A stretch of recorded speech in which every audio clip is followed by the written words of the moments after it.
आखिर पता चल ही गया किस चीज ने खींचा टाइटन पनडुब्बी को टाइटैनिक के मलबे के पास, और ठीक उसके आसपास हुआ इम्प्लोजन और पनडुब्बी अंदर ही अंदर चिपक गई और साथ ही चीथड़े उड़ गए अंदर बैठे अरबपतियों के।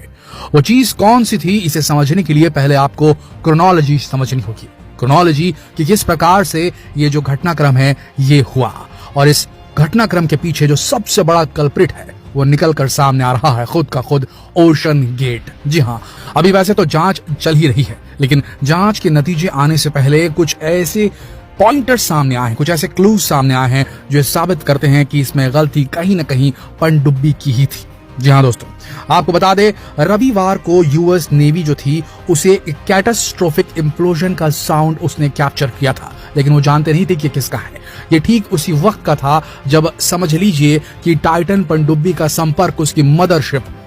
पोलर प्रिंस से टूट गया था। जी हाँ दोस्तों, टाइटन पनडुब्बी जिसके अंदर 5 अरबपति सवार थे, वो एक मदरशिप के साथ समंदर में चल रही थी। मदरशिप सतह के ऊपर रहती थी, पोलर प्रिंस उस मदरशिप का नाम था, और उससे कनेक्टेड जो ये सबमरीन थी ये नीचे उतरी थी टाइटन नाम की, मलबा देखने के लिए, टाइटैनिक के रैकेज का टूरिज्म करने के लिए।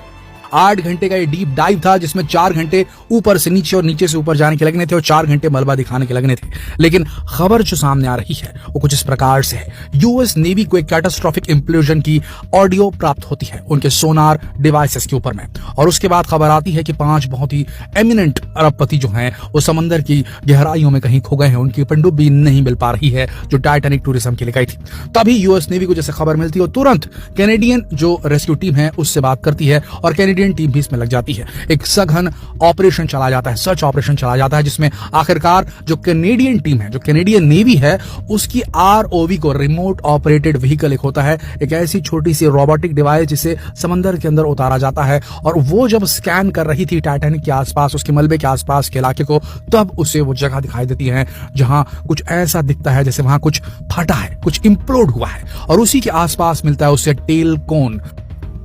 टाइटन पनडुब्बी का पिछला हिस्सा जिसमें 5 अरबपति सवार थे। और उसके बाद सारी चीज एकदम साफ हो जाती है, क्योंकि जो व्यास था, जो सरकमफरेंस था जहां पर वो इंप्लोड होने वाली जगह थी। देखिए दोस्तों, जिस प्रकार से सतह में हम चलते हैं, जमीन पर हम चलते हैं तो लोगों के फुटप्रिंट लिए जाते हैं, उसी प्रकार से जो अनछुई जगह है, समंदर की तलहटी एक अनछुई जगह होती है, वहां कोई चलता नहीं है, लेकिन वहां कोई मार्क बना रहे तो डेफिनेटली उसका बहुत बड़ा सिग्निफिकेंस होता है। तो कुल मिलाकर जो वहां फटने का, जो इंप्लोड होने के जो निशान थे वो साफ दिखा रहे थे। जो साइज था इंप्लोजन को बिल्कुल पनडुब्बी के साइज से मैच खाता था, और वहां टुकड़े मिलना शुरू हो गए पनडुब्बी के, जिससे ये कयास लगाए गए कि अंदर बैठे जो लोग थे उनका बचना और उनका मिलना दोनों मुश्किल है, क्योंकि जिस प्रकार की लहरें समंदर के ऊपर चलती हैं और वो किसी भी चीज को सैकड़ों किलोमीटर दूर तक फेंक सकती है, ठीक उसी तरीके से समंदर के नीचे काफी दबाव और प्रेशर रहता है, और यहाँ जो करंट चलता है, यहाँ जो अंदर ही अंदर लहरें चलती हैं, वो बड़ी से बड़ी चीज को कईयों किलोमीटर तक आगे पीछे कर सकती है। तो ऐसे में उनका शरीर जो है मिलना बेहद मुश्किल। लेकिन यहाँ पर जो सबसे बड़ा खुलासा हो रहा है वो ये हो रहा है कि एक बाप बेटा, एक और अरबपति बाप और उसका बेटा,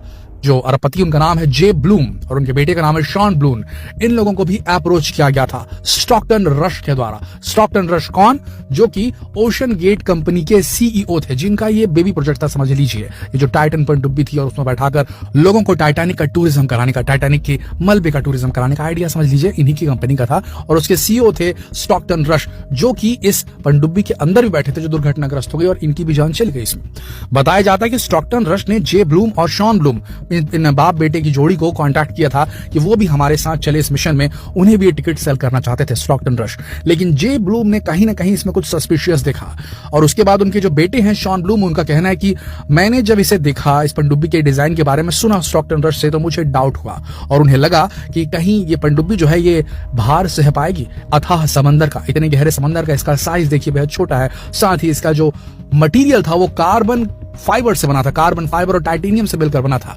और खुद स्टॉकटन रश ने, और ऐसे कई सारे वीडियोस भी इंटरनेट पर अवेलेबल हैं जहां स्टॉकटन रश कहते हुए सुने जा रहे हैं कि हम रूल्स ब्रेक कर रहे हैं, हम ऐसे मटेरियल की तलाश में हैं जो ऐसी पनडुब्बी बनाए जो कम बजट में हमें समंदर की सतह के नीचे, एकदम नीचे तलहटी तक लेकर जाए, और उसमें उन्होंने सफलता प्राप्त कर ली है, ऐसा उनका कहना था। बाद में जे ब्लूम, जब उनका इंटरव्यू सामने आया, ये जे ब्लूम और शॉन ब्लूम थे, ये भी उस पनडुब्बी में सवार होने वाले थे, लेकिन एंड टाइम इन्होंने टिकट लेना अपना कैंसिल कर दिया और इन्हीं की जगह पाकिस्तानी बिजनेसमैन शहजादा दाऊद और उनके बेटे 19 साल बेटे थे उनके, वो शामिल हुए उसमें और वो अब नहीं रहे। तो जब ये खबर उन्होंने पढ़ी जे ब्लूम और शॉन ब्लूम ने कि जिस सीट पर शायद वो दोनों होने वाले थे, ये दोनों बाप और बेटे होने वाले थे, उनकी जगह कोई और बाप बेटा शहीद हो गया है इस पनडुब्बी की जो है एक्सीडेंट में, तब वो सामने आया।